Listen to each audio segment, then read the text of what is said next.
అవకాశించినటువంటి అధ్యక్షుల ధన్యవాదాలు. అందరికీ నమస్కారం మరొకసారి.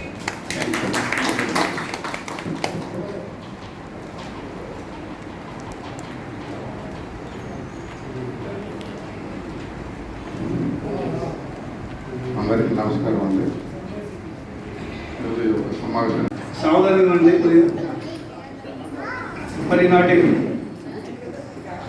కార్యక్రమానికి అధ్యక్షత వహించినటువంటి చంద్రబాబు గారికి, నరసయ్య గారికి, రెడ్డి గారికి, శ్రీహరి గారికి, గోవర్ధన్ గారికి మరియు లక్ష్మీ గారికి అందరికి కూడా నమస్కారం.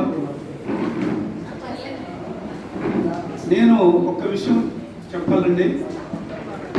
అసలు సంఘం నడపాలంటే ఇన్స్పిరేషన్ కావాలి. దానికి మన చంద్రబాబు గారు చూస్తే నాకు ఆ ఇన్స్పిరేషన్ దక్కింది. వారు సంఘం నడిపే దక్షత, నిబద్ధత, ఓపిక, క్రమశిక్షణ అవన్నీ కూడా సామాన్యం కాదు. మరి ఇన్ని వందల మంది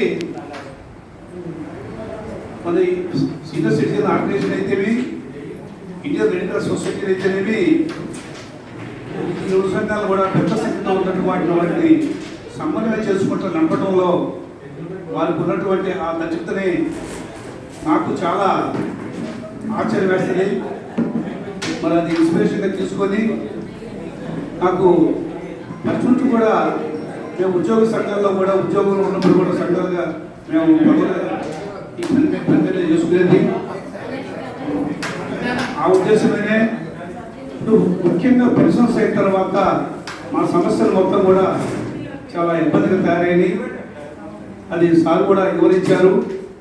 మరి ఆ పోరాటాలు కూడా మంత్రుల గారి దగ్గరికి, అది ఇక్కడ మన హెచ్జిపిహెచ్ఏ సంస్థ వారితో కలిపి మేము ముందుకు వెళ్ళి అది కూడా సాధించుకున్నాం. ముఖ్యంగా ఈనాటి కార్యక్రమం ఏర్పాటుకి నేను కూడా అంత ఊహించలేదు. రామకృష్ణ గారు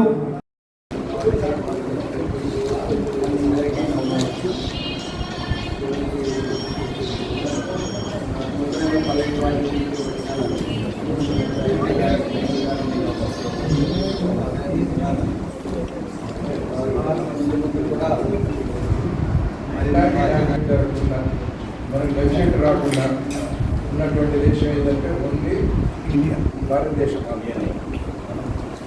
పాకిస్తాన్లో లీటర్ పెట్రోల్ 350 రూపాయలు. జరిగే నష్టం ఏంటి?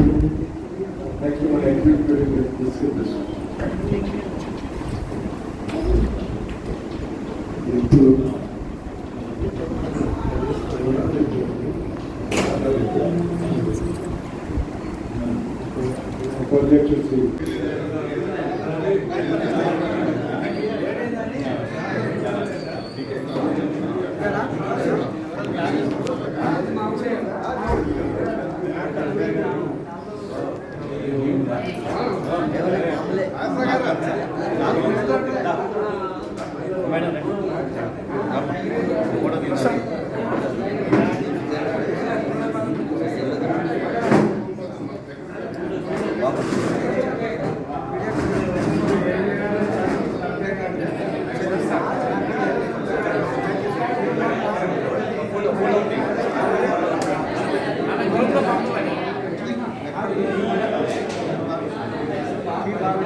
జిల్లా కమిటీ సభ్యులు, కార్యక్రమానికి హాజరైనటువంటి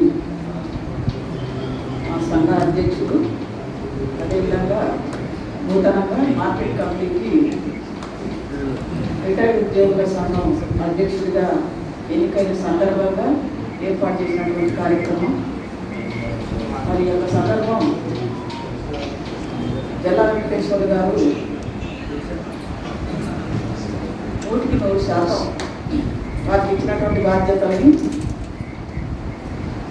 ఖచ్చితంగా నిర్వహించి సక్సెస్ చేస్తారు.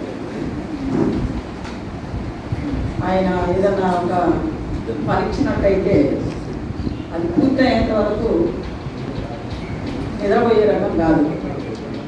ఓ రకంగా ఈ యొక్క పదవి ఆయనకు ఆయన పదవి కలంకారం. పదవి ఆయన మరించడం పదవికి ఆయన అలంకారం. ఎందుకంటే ఆయన చేసేటువంటి